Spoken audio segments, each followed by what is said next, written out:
This little black boy named Bernard is a shoe-shining boy, but pay attention.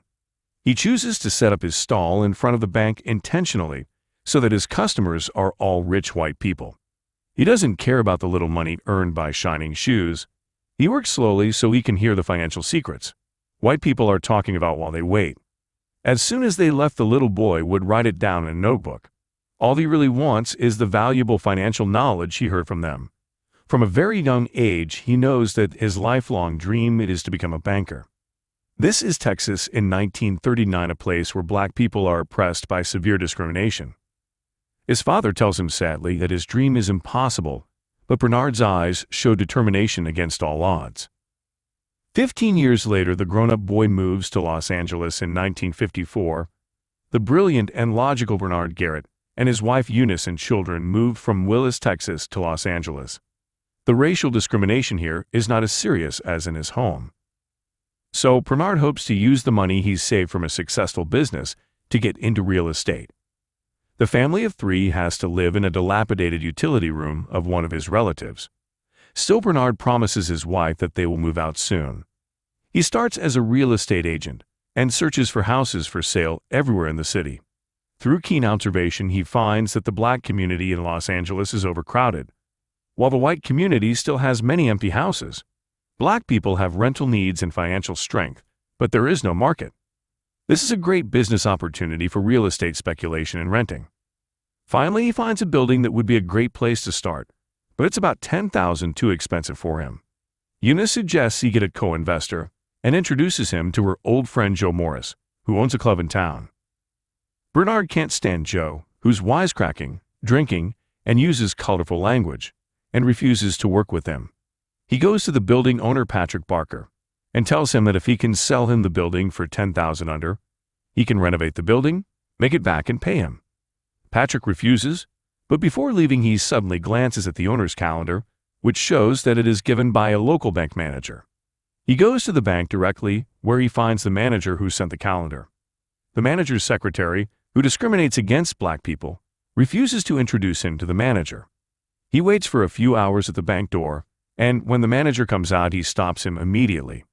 He says, "I know one of your VIP customers. The business I do will benefit him, and I hope you can approve a loan for me," but the bank manager rejects, without thinking. That night, he receives a call from the owner. The owner asks him, "Did you use my name to try to get a loan?" He has no choice but to apologize. Unexpectedly, the owner doesn't blame him, but admires his belief that he will not give up until his goal is achieved. The owner decides to guarantee the loan for him, so he gets the first loan in his life and buys the property. The building is a success, and impressed, Patrick asks Bernard to go into business with him. They'll split the profits 50-50, but because of the racism of the time, Patrick will do the signing because people will sell to him.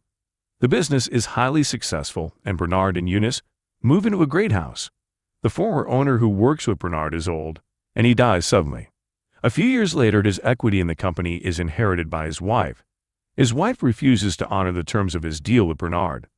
She contemptuously offers to buy Bernard's shares at a very low price, and if he disagrees, she will sue him. She offers to buy Bernard out of the properties at 25 cents on the dollar. In that era when whites and blacks litigate, who do you think the judge would favor?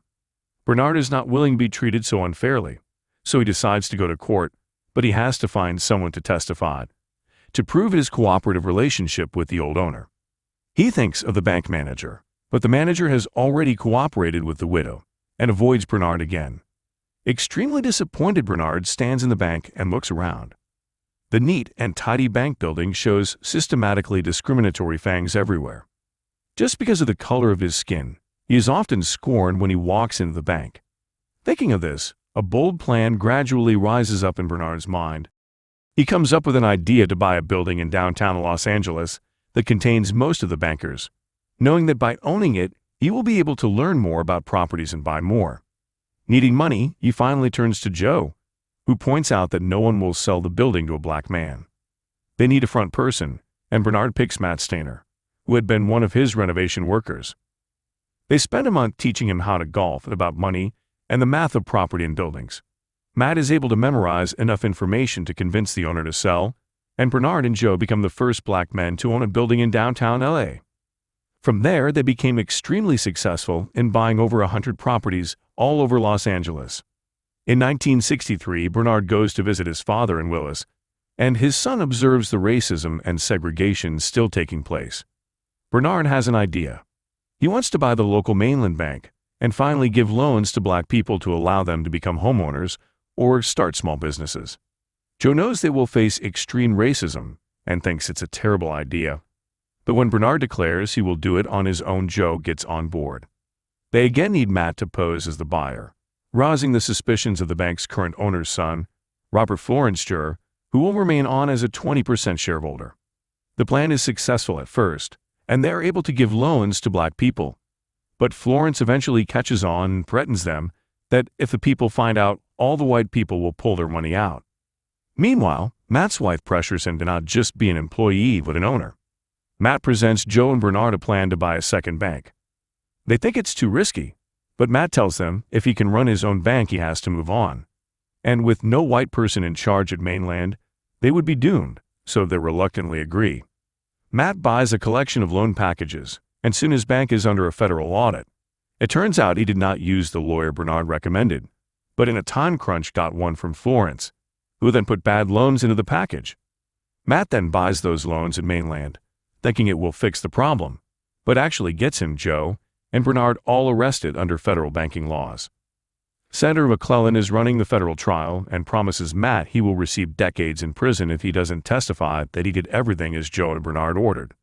McClellan wants to use the trial to change banking laws so that the owners are always public information, dooming minorities from ever owning again. He tells Bernard if he doesn't make it political during his testimony and simply says he was a crook, he can avoid jail time. At the hearing, Bernard passionately explains that the system prevents black people from getting an opportunity for advancement and the American dream. He and Joe lose all their properties but one and are sentenced to 3 years in jail, and Florence takes ownership of mainland. When Bernard is released, Joe and Eunice pick him up. When she asks where they're going, Bernard reveals the night before his testimony, Matt called him horribly guilty, and he was able to get him to transfer 2 homes in the Bahamas. Postscript tells that Joe and Bernard were able to start over and begin doing business from the Bahamas. In 1968, the Fair Housing Act was passed, making it illegal for anyone to deny renting to someone based on the color of their skin. So, which movie recap do you guys want us to create for you? Let us know in the comments section down below. That's all for this video. Please like, share, subscribe, and turn on the notification for more amazing content. Thanks for watching.